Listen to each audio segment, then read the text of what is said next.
Welcome into Cozy's Ghost Adventures. Today I'm going to tell you a story. It was late autumn when the first strange occurrences began in the old mansion on Hawthorne Hill. For decades the house had been abandoned, its windows like hollow eyes staring out over the misty, overgrown yard, not been mowed in years. Local legends spoke of the previous occupants, a family that had vanished without trace more than 70 years ago, leaving behind nothing but whispers and rumors. Very sad. A group of friends, curious and eager to document their experiences, decided to spend the night there one night. Armed with cameras and a false sense of bravado, they ventured inside. The creaking of the front door, the only sound as they stepped into the musty, dimly lit foyer. Dust hung thick in the air, and the old wood groaned as though the house itself was alive, watching them and waiting. They set up their equipment, joking nervously. As you can imagine, you don't know what the heck you're going to get into at this time of day. But as the hours passed, the joking stopped. One by one, strange things began to happen. It started with sounds.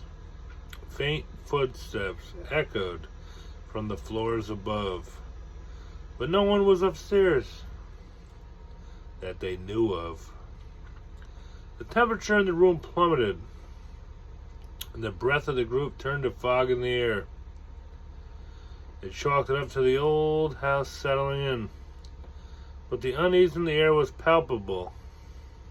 Then, without warning, it happened. As they gathered around the grand fireplace, a cold breeze swept through the room, extinguishing their lights.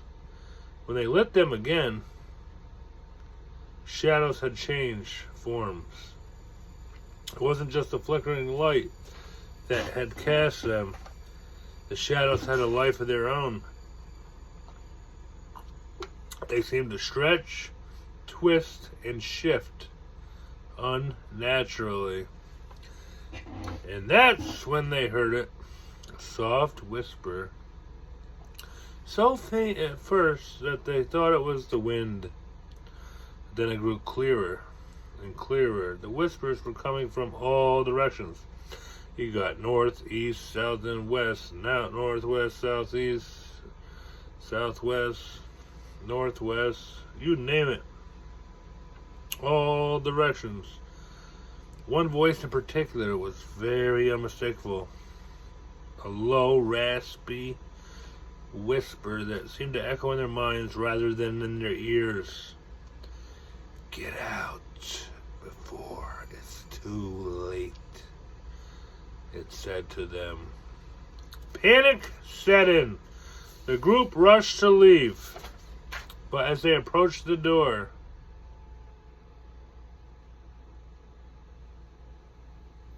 it slammed shut on its own. Oh, shit. The walls seemed to close in on them.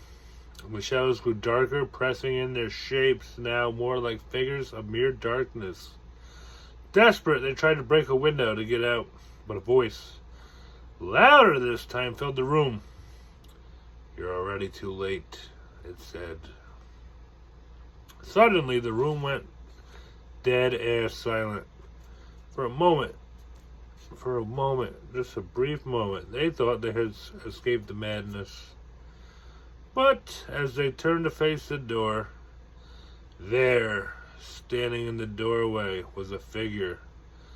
Tall, big mother effer, with hollow eyes that seemed to pierce through them.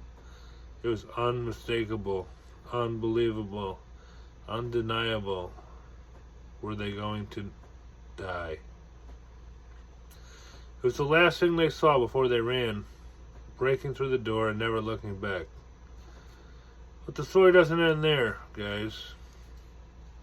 Months later, the footage from the cameras was found. Whew. each of them seemingly frozen in terror, their eyes wide with the same haunting fear. The whispering voice could still be heard in the background on the footage, louder now, as if urging others to come back to uncover the secrets that are buried within their walls. And so, the house waits, its shadows growing even longer, larger, more braver. The whispers calling to those brave enough or foolish enough to listen. So you guys might ask, what happened to those brave souls? Were they the last to hear the whispering shadows? Or will the house claim more victims in the future? Forever binding their spirits to its cursed hallways. I don't know about you, but I would never go to that place with the knowledge that I have presented. Would you? Hit the like button, comment down below. Let's go.